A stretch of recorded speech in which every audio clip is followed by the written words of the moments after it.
ప్రపంచానికి అంతటికి యుద్ధాలు అవి ఏమి రాకుండా ఉండటానికి సంబంధించి ఐక్యరాజ్య సమితి ఉంటుంది. UNO, united nations organisation. దీనికి సంబంధించి ఎన్నికలు జరుగుతూ ఉంటుంటాయి. ఎన్నికలు జాతీయ స్థాయి నేతలను మించి ప్రపంచ స్థాయి నేతలకి పదవులు ఇస్తున్నట్టు పరిస్థితి మనం చూస్తుంటాం. ఐక్యరాజ్య సమితి అత్యున్నతమైనటువంటి పదవి ప్రపంచంలోనే. సో గతంలో కూడా 13 మంది పోటీ పడ్డప్పటికీ 10 ఏళ్ల పాటు ఈ పదవిలో కొనసాగినటువంటి సెక్రటరీ జనరల్ అంటోనియో గ్యూటాగ్రేస్ పదవీ కాలం ఈ ఏడాదితోనే అంటే 2026తోనే ముగిసేటువంటి క్రమం. ఈ క్రమంలో మిచెల్లీ బ్రాచ్లెట్ అనే మహిళ కూడా ఈసారి జనరల్గా పెట్టుబడిదారీ దేశాలు ప్రపంచంలో మహిళల్ని ద్వితీయ శ్రేణి పౌరులుగా చూపెట్టేటువంటి కార్యక్రమం జరుగుతుంది. సో ఈ క్రమంలో ఒక మహిళ మగవాళ్ళందరితో పాటు మహిళ రేస్లోకి రావటం, ఇక్కడ దాకా రావటం గ్రేట్. వచ్చినా కూడా వాళ్ళు పరిపాలించగలరు అనేది మనం చెప్పవచ్చు. సో పశ్చిమాసియాలో ఉద్రిక్తత ఉన్నది. అటు ఉక్రెయిన్ రష్యా యుద్ధాలు జరుగుతూ ఉన్నాయి. ఆఫ్రికాకు సంబంధించినటువంటి ఏదైతే ఉన్నదో దేశాల్లో కూడా ఉద్రిక్త పరిస్థితులు మనకు కనిపిస్తూ ఉన్నాయి. సో ఇది పరిస్థితి పెద్దలారా మిత్రులారా. సో దీంతో పాటు ప్రపంచం పొరుగు దేశాల పట్ల అపనమ్మకంతో జీవిస్తున్న పరిస్థితిని మనం చూస్తూ ఉన్నాం. 193 సభ్య దేశాలు ఉన్నాయి ఐక్యరాజ్య సమితిలో. మనం 200 ఉంటున్నామంటే రిపబ్లిక్స్ ఇంకా చాలా ఉన్నాయి. ఎన్రోల్మెంట్ కాల కొన్నిటికి అవకాశాలు ఇలా రికార్డు చేసుకున్నాయి. సో ఇది పరిస్థితి. సో 5 శాశ్వత సభ్యులు భద్రతా మండలి 2 ఏళ్లకు ఒకసారి నామినేట్ అయ్యే 10 దేశాలు మొత్తం 15 వరకు ఉంటాయి.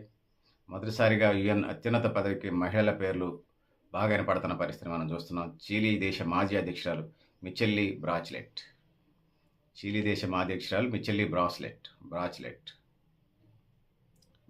అంటే చేతికేసుకునేది కాదు. మిచెల్లీ బ్రాచ్లెట్, BRACH బ్రాచ్లెట్ LET. సో అక్క ఈ పోటీ చేసేటువంటి పరిస్థితి కనపడతా ఉంది. సో ఆమె అంతర్జాతీయ అణువింధన ఏజెన్సీ చైర్మన్ రాఫెల్ గ్రోసి, యుఎన్ వాణిజ్యాభివృద్ధి విభాగం చీఫ్ రెడికా ట్రైన్ సాల్సన్తో పాటు సెనెగల్ మాజీ అధ్యక్షుడు మాకీ సాల్ పోటీలో ఉన్నట్టుగా మనకు కనపడతా ఉంది. నామినేట్ చేయాల్సి ఉంటుంది వీళ్ళని. 800 కోట్ల ప్రపంచంలో, సుమారుగా 800 నుంచి 900 కోట్ల ఉన్నటువంటి భూ ప్రపంచంలో వీళ్ళందరికీ రిప్రజెంటేటివ్స్గా వాళ్ళు వ్యవహరిస్తారు. సో ఈసారి ప్రాతినిధ్యం వహించేందుకు సిద్ధమవుతున్న దేశాల్లో చిలీ, అర్జెంటీనా, కోస్టారికా, సెనెగల్ దేశాల పేర్లు కూడా వినపడతామని. చాలా చిన్న దేశాలు అయినప్పటికీ కూడా అనుభవం, దానికి ఒక నామినల్స్ ఉంటే దాని ప్రకారం వీళ్ళు వెళ్ళే కార్యక్రమం మనకు కనపడతా ఉంది. వీళ్ళలో చిలీ దేశ ప్రతినిధి పేరు ఎక్కువ కనపడుతున్నట్టుగా. బ్రాచ్లెట్ చిలీ దేశానికి చెందిన 2 సార్లు అధ్యక్షులుగా చేసింది చిలీ దేశానికి. ఐక్యరాజ్య సమితి ఆవిర్భావించి 81 ఏళ్ళు అయింది. ఈ కాలంలో అత్యున్నత పదవిలో నామినేట్ అయినటువంటి వారు ఎవరూ లేరు మహిళలు. తొలిసారిగా రేసులో మహిళ ఉండటం అంటే ఇది పరిస్థితి. భూమి మీద మహిళల హక్కులు అనేవి వీళ్ళు మహిళలు అరుస్తూ ఉంటుంటారు కదా. అందరూ మద్దతుగా దేశవ్యాప్తంగా ఆహ్వానం చేయండి. మహిళలంతా 33% రిజర్వేషన్స్ తీసుకోవడమే కాదు, ఇంకా వీటి మీద మీరు మహిళలు చేయాల్సిన అవసరం అయితే ఉన్నది. సో సాంప్రదాయంతో ఈ పదవి ఆఫ్రికా, ఆసియా పసిఫిక్, తూర్పు ఐరోపా, లాటిన్ అమెరికా, కరేబియన్, పశ్చిమ యూరోప్ దేశాల నుంచి జనాలు ఎలక్ట్ అవుతారు. ఈసారి పశ్చిమ యూరోప్లో పోర్చుగల్ నుంచే గ్యూటార్రెస్ 2017 జనవరి నుంచి ఈ పదవిలో ఉండడు. రెండు సార్లు చేసిండు. సో ఐక్యరాజ్యాల యుద్ధ వివరణ ప్రతిపాదన సహకరించకపోవటం, సో అమెరికా, ఇజ్రాయెల్ కలిసి ఇరాన్ మీద యుద్ధం, రష్యా ఉక్రెయిన్ యుద్ధం, ఇవన్నీ మనకి కనపడతా ఉంటుంటాయి. సో ఇది పరిస్థితి పెద్దలారా మిత్రులారా. దాంతో పాటుగా ఐక్యరాజ్య సమితి పదవి అంటే అదేమీ పాన్పు కాదు, ముళ్ళ కిరీటం. సో అమెరికా, కరేబియన్ ప్రాంతాలకు ప్రాధాన్యం ఉండాలనేది కూడా వినపడుతుంది. సెనెగల్ స్వదేశం అయిన బురుండిలో నామినేట్ చేస్తూ వస్తుంది. 2 ఆఫ్రికన్ దేశాలు మాకీసాల అభ్యర్థిత్వానికి సుమారుగా 20 ఆఫ్రికా దేశాలు మద్దతు లేదు. సెనెగల్ కూడా ఆయన ప్రతిపాదించడం లేదు. చిలీకి బ్రాచ్లెట్ గతంలో UN మానవ హక్కుల విభాగానికి హై కమిషనర్గా కూడా పనిచేసింది. బ్రెజిల్, మెక్సికో దేశాలు ఆమె నామినేట్ చేసినాయి.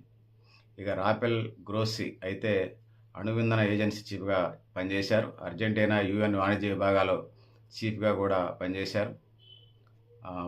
ఆయన రెబెలో గ్రీన్సాన్ స్వదేశం కోస్టారికాలో నామినేట్ చేస్తున్నాయి.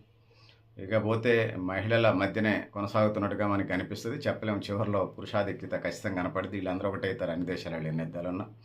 2016లో జరిగిన పోటీలో 13 మంది పోటీ పడితే 10 సంవత్సరాలు ఆయన కొనసాగిండు. ఈసారి గణనీయంగా తగ్గింది. అందుకు కారణాలు కూడా ఉన్నాయి. దాని యొక్క ఇది యుద్ధాలను ఆపలేకపోతుంది. ఐక్యరాజ్య సమితి ప్రాబల్యం తగ్గిపోతుంది. ఎందుకు పెట్టారో అది ఎవడికి అర్థం కాదు. నిధులు లేమి, అగ్రరాజ్యాల నుంచి అందించే సహకారం తక్కువ, బడ్జెట్ తక్కువ, సైనిక సహకారం తక్కువ. ఈ పరిస్థితిలో ప్రస్తుతం యుద్ధ వాతావరణంలో America, Russia, China, Britain, France దేశాలు కొత్త సెక్రటరీ జనరల్ ఎంపిక కోసం కీలకమైన పాత్ర పోషిస్తున్నటువంటి పరిస్థితుల్లో అమెరికాలో ప్రస్తుతం కొనసాగుతున్న పాలకవర్గం అయితే తమ మాటే నెగ్గాలన్న పరిస్థితిలో ఉన్నది. ఇది పరిస్థితి. పెద్దలారా, మిత్రులారా, మీరు కూడా మీ అభిప్రాయాలను కామెంట్ బాక్స్ రాయని తెలియజేస్తూ, ఐక్యరాజ్య సమితి పదవి వచ్చిన తర్వాత 5 ఏళ్ళు ఆ పదవిలో కొనసాగుతారు. ఐక్యరాజ్య సమితికి 5 అంగాలు ఉంటాయి. 5 అంగాలకు సంబంధించి కార్మిక విభాగం, అదేవిధంగా భద్రతా మండలి, మొత్తం 5 విభాగాలు, సర్వసాధారణ సభ, మొత్తం న్యాయస్థానం, ఇంకో 5వది ఏదో ఉన్నది. మొత్తం 5 విభాగాలు ఉంటాయి. 5 విభాగాలు ప్రపంచంలో ఎన్ని వింగ్స్ ఉన్నాయో అన్ని 5తో లింక్ అప్ అవుతాయి. సో ఆ విధంగా ఉంటుందనేది తెలియజేసుకుంటూ, సో పెద్దలారా, మిత్రులారా, మీరు కూడా మీ అభిప్రాయాలను కామెంట్ బాక్స్ రాయని తెలియజేస్తూ, నేను గరిడేపల్లి సత్యనారాయణ, న్యూ లక్ష్య ఆర్గనైజేషన్.